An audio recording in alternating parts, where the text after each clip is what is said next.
My dad works in B2B marketing. He came by my school for career day and said he was a big ROAS man. Then he told everyone how much he loved calculating his return on ad spend. My friends still laugh at me to this day. Not everyone gets B2B, but with LinkedIn, you'll be able to reach people who do. Get $100 credit on your next ad campaign. Go to linkedin.com/results to claim your credit. That's linkedin.com/results. Terms and conditions apply. LinkedIn, the place to be, to be. Ryan Reynolds here for, I guess, my 100th Mint commercial. No, don't. I mean, honestly, when I started this, I thought I only have to do like 4 of these. I mean, it's unlimited premium wireless for $15 a month. How are there still people paying 2 or 3 times that much? I'm sorry, I shouldn't be victim blaming here. Give it a try at mintmobile.com/save. Whenever you're ready. $45 upfront payment equivalent to $15 per month. New customers on first 3-month plan only. Taxes and fees extra. Speed slower above 40 gigabytes. See details. Welcome, everybody, to this week's podcast episode for the Financial Freedom Podcast. I'm your host, Dr. Christopher Liu. And as I talk about 4 different types of freedom: time, financial, location, health freedom. And in that light, I'm always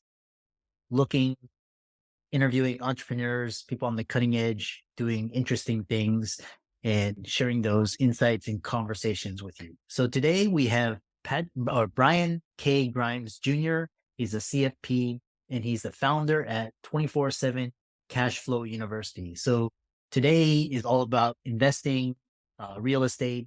We're going to talk about how to approach the market in 2023 and beyond, and all different types of investment strategies as a real estate investor. I'll let Brian introduce himself and talk about his background. So Brian, welcome. Thanks for having me. Really appreciate it. Brian Grimes. I'm a serial entrepreneur as well as you. Started off really as a basketball kid, growing up in Philadelphia, Allen Iverson fan. And I grew to be about 6'4" by age 13. I got really good at basketball, naturally recruited. My first high school game, they flew us out to Akron, Ohio to play some guy named LeBron James on his home turf. So played nationally ranked schedule. Basketball took me around the world, landed me at Columbia University. And that's where I started to get introduced into the kind of finance, that world, doing internships for oil traders on the New York Mercantile Exchange and watching people make millions of dollars trading on tablets, and ultimately got into financial planning out of college. Wanted to have financial freedom, be able to be my own boss, make my own schedule, do all those things. And as I did that, I would take every dollar that I made from financial planning and put it in real estate. And I fell in love with real estate ultimately and dove into that and haven't looked back. And that's retired me early from the 9 to 5 and kept me running. That's awesome. Like I said, real estate is one of those asset classes for the high net worth, the high income, and really the people, because it takes a lot of time and capital to actually succeed. What was it that appealed to you about real estate? Because some people hate real estate. The saying is tenants, toilet, and trash. But so what was it about it that appealed to you? I think for me, I had this sports background. So I was very competitive by nature always. And I found real estate to be the closest thing to sports that I could really find. There's that action of negotiating against other buyers, negotiating with sellers, doing the physical construction piece. You're dealing with contractors. Things can go wrong every day. Managing tenants. It's like the ultimate reality TV to me. On top of that, it's made more millionaires than any other industry.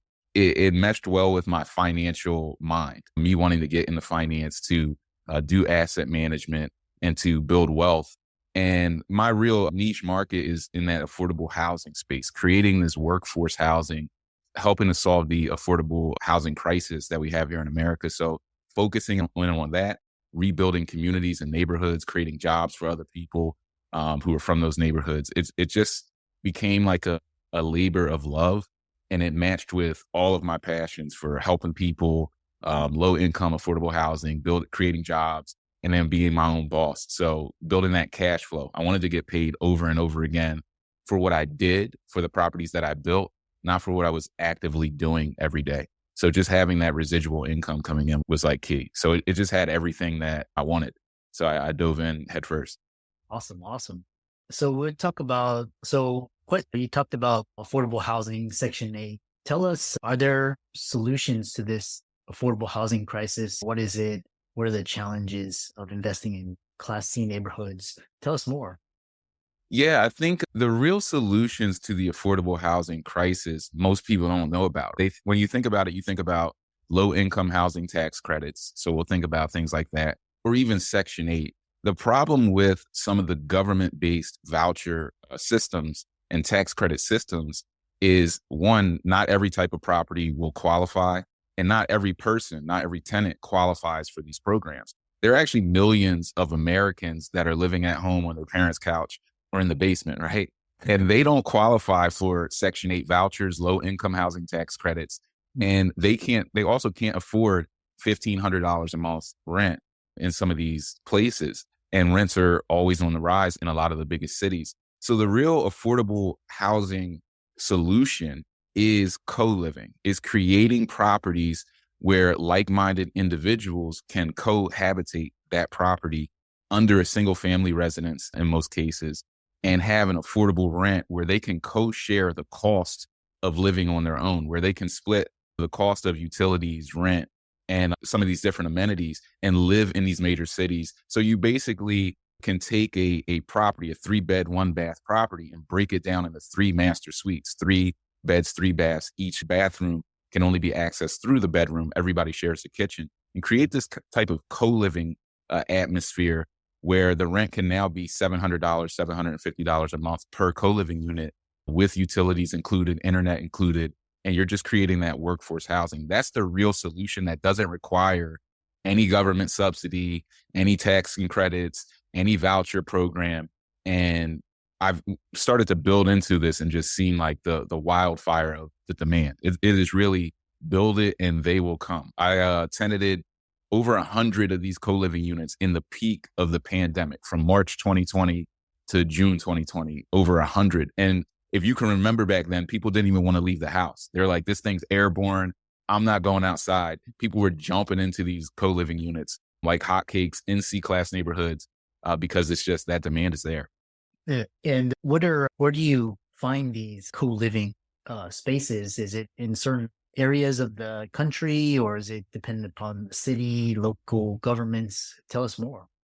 You can build, these are things that you have to build. There's so few developers out there that are even focused in this space. So there are really people like me out there that are building these assets. We're buying shells, properties that are in almost tear down condition, and full gut renovating them into these co-living assets. But you can do it anywhere in the country. You just have to check the zoning code, and they will tell you how many people can live in a property that are not related by blood under a single family ordinance. And once you have that number, how many co-living units you could build within a single family property. That number could be in a place like Philadelphia, 3 people not related by blood. In a place like Atlanta or parts of Florida, 6 people.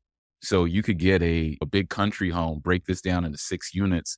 And the one thing I didn't touch on is the cash flow. It's just 3X's on these properties. So a property that will rent for $2,000 regular to a single family, this might rent for $4,800 a month or $5,000 a month as a co-living property. So not only are you creating this asset that is addressing the affordable housing crisis, you're getting paid hand over fist to manage these types of assets. So it's a win. Yeah. And some of the people listening to this it's like really interesting, especially when you talk about new strategies and new market niches. What are some of the challenges of investing in Class C neighborhoods? Yeah, I think the challenge is really you have to get very granular with your comps, understanding how to run comps, how to think like an appraiser. That is really granular work that comes with experience. So it may take you some time to really understand block by block comparables and how to really think like an appraiser at that level. Also, finding the good areas to invest in. I tell people all the time, there are bad neighborhoods or bad areas of every good neighborhood and good areas of every bad neighborhood. So your job when investing in a C class is to find the good pockets of the C class, because the C class offers you pretty much this blank canvas. So I look at contractors and real estate developers in many ways as artists, and you're looking for that blank canvas neighborhood where there's all these shells and all this inventory that you can come in and create comps, flip some properties, create buy and hold deals. And the C class offers that more than the A or B class from a pricing standpoint and a creativity standpoint. It's just not there. The profits are squeezed out. The cap rates are just way more compressed in those areas. So it's just not as profitable to invest there. But there are those challenges. There's blight, there's crime. You will need to have good security systems in place. You'll need to have remote cameras in place. But these are all, what I found is they're all very solvable issues if you just address them one by one, do that first principles thinking, break it down to the first principle, address these issues one by one with the different technology and systems that are out there today that didn't exist 30, 40 years ago. And you can get right to the cash flow. Once you solve these problems, everyone else who's afraid to invest in the C class, they just sit on the sidelines while you make all the money. Yeah. Interesting. And I know the elephant in the room is with interest rate volatility, is now a good time? And the other question is how to approach real estate investing next year and beyond. Yeah, I think now it is a good time to definitely be scanning the market and be in the market, because most of these major markets that have been sellers markets for the last 2 years, they're shifting back to buyers markets. We are looking at a time where rates have increased, right? Everybody knows that. But as we're speaking today, rates have dropped, I believe, a full percentage point over the last 30 days. So they've been ticking down. And the projection is as we get deeper into 2023, 2024, rates will start to adjust. The way out of a recession is to reduce interest rates. If you look at any recession in US history, any one of them, the Fed has reduced rates on our way out of that recession. That's the way to get out. You have to do some type of QE. We are expecting that we're shifting into buyers markets. There's more inventory hitting. Properties are sitting on the market longer. Sellers are making more concessions. If you're in the market and you're being an active participant, as rates start to tick down, you're going to get some unbelievable deals. And pricing is proving to be a bit more stable. I'd say a few months ago, people were projecting 80% pricing crashes or 60% crashes. We're not really seeing that. The crashes are a lot more gradual. It's more of a step stair type of a process. And we're seeing pretty good market stability, especially in the Northeast sections. One thing to keep in mind is real estate is micro local. The news is national, but the real market activity is super local. So what's going on the West Coast or in LA or in Boise, Idaho or Arizona is not what's happening in Boston, Philly, Cleveland, Connecticut. So these markets are different. Depending on where you're at, you're going to see different types of opportunities. So there are really good markets right now that we should all be tapped into. Yeah, it's quite interesting. And then, a lot of individuals, especially because you look at the supply is increasing. We'll see what the Fed does at the next meeting. Really fantastic question or interview. And then you are very knowledgeable. Tell us more about how people can find you, follow you on social media, contact you, and look into you more. Yeah, the easiest way to find me is on YouTube, Brian Loves Cash Flow. And then it's easy to remember because I love cash flow. Brian Loves Cash Flow on YouTube. You can find a lot of my content, everything back channels to some of my free trainings that I put together for you guys. You can find me on LinkedIn, Brian Grimes Real Estate. I'm on TikTok, Grimes Estate on TikTok. You can find me there. Instagram, Brian Grimes _247 CFU for the 24/7 Cash Flow University. So that's the easiest ways to find me and get a hold of me. Like I said, we have free trainings. We do mastermind calls every week, live on Zoom, 8:30 p.m. Eastern Standard Time, where we can talk live, do Q&A, and talk about how you can get into real estate no matter where you're at. We have people tapped in through our channel, through all the way from the West Coast, down south, even up into Canada and out of the country that are tapping into U.S. real estate through some of our strategies and systems. Definitely come aboard. We're happy to help. Yeah. And for all the listeners out there, check out Brian's resources. They'll be in the links and show notes. But so fascinating discussion about real estate investing, Class C, what the market holds for next year and beyond. Be sure to check out Brian on YouTube, LinkedIn, and all his social media channels, and follow him on his website. And thanks so much. And it's been a fascinating discussion. Thank you. Thanks for having me.